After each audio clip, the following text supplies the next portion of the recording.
welcome back to my channel. So today I am wearing my flower crown Mickey ears that I have not worn in so long because spring is just around the corner and, well, technically it is spring, but not here. It's kind of raining and dreary.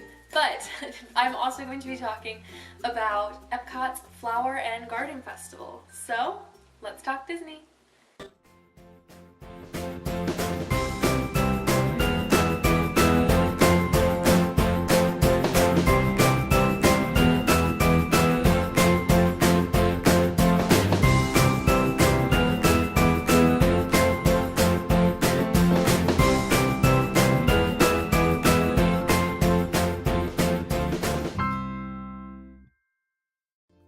I was actually at the Flower and Garden Festival.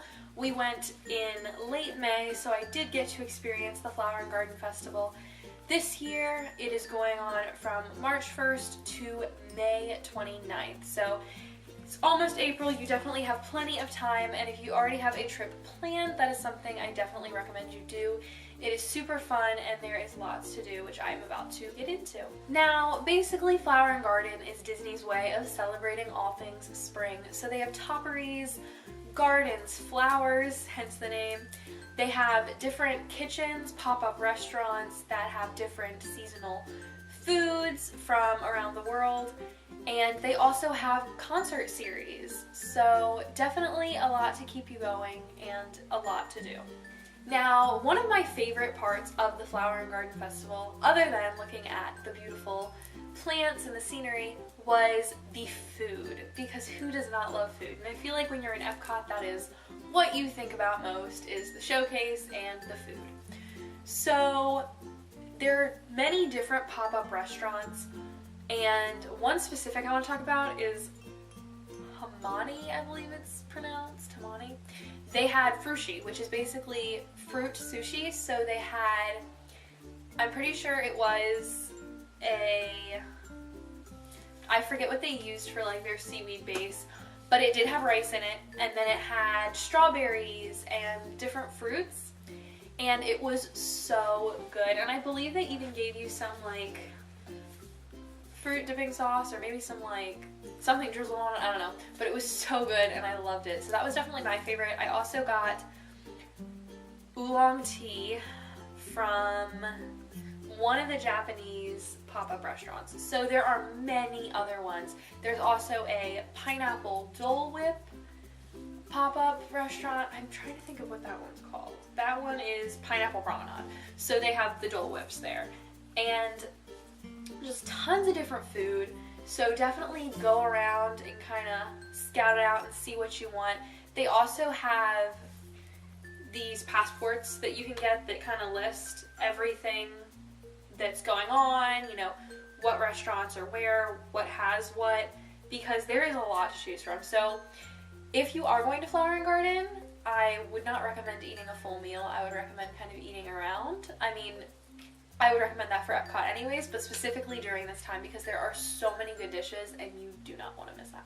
So they also have a pavilion where they kind of do like throwback music from different bands, and you can kind of just go to the pavilion and listen. If you guys have ever seen,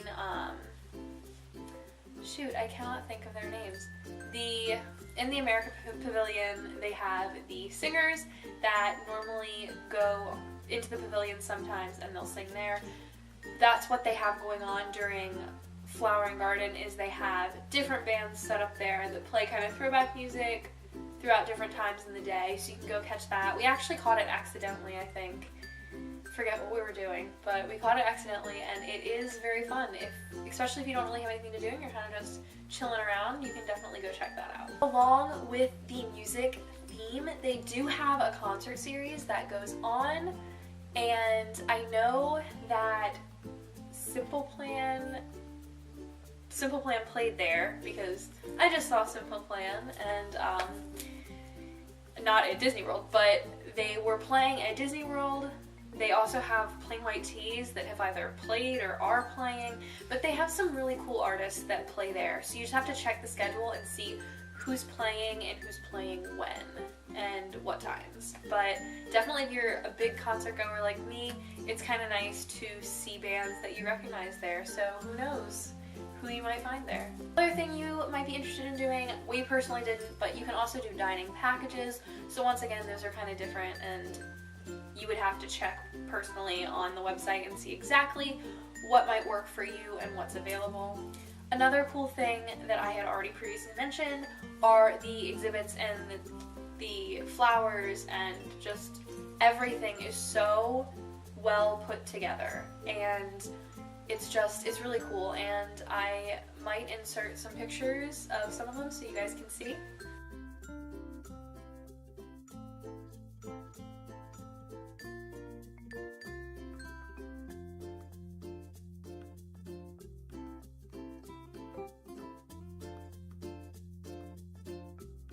But yeah, it's really cool, and I highly recommend that you guys go to check that out at least, because it's really pretty to see. Another thing that they do are events and tours. Obviously you have behind the scenes that runs year round, but they also have other types of tours that will go around and kind of give you a behind the scenes look at how Flower and Garden kind of comes together and how everything works. So if you guys are into tours, you can check that out. However, obviously that would be an extra price, kind of going along with everything that I'm listing. Most of this is free and included with your Epcot ticket. Epcot tickets range from about $99 where it's starting at for Flower and Garden. But there are some things like the dining packages or the tours and special events that you would need to also purchase a ticket for.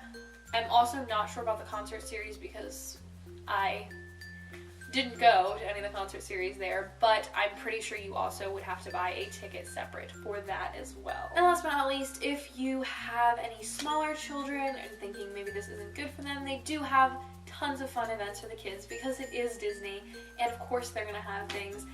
We actually passed a playground that they had that looked super cute and really nice. So they have playgrounds set up around, they have little activities for the younger kids, so it's really great for the whole family. So if you guys were thinking about doing Flower and Garden Festival, I do highly recommend it. Once again, it is from March 1st to May 29th this year. Those dates obviously change depending on the year, and if you can't make it this year, maybe try it next year because it is something that I feel like everybody should experience. It was so much fun. When we went accidentally during that time. We didn't even realize that it was Flower and Garden. But yeah, I had a lot of fun doing it, and I think you guys should go too. Well, that is it for this week's video. If you guys liked it, make sure to give it a thumbs up and subscribe, and I will see you guys next time. Bye!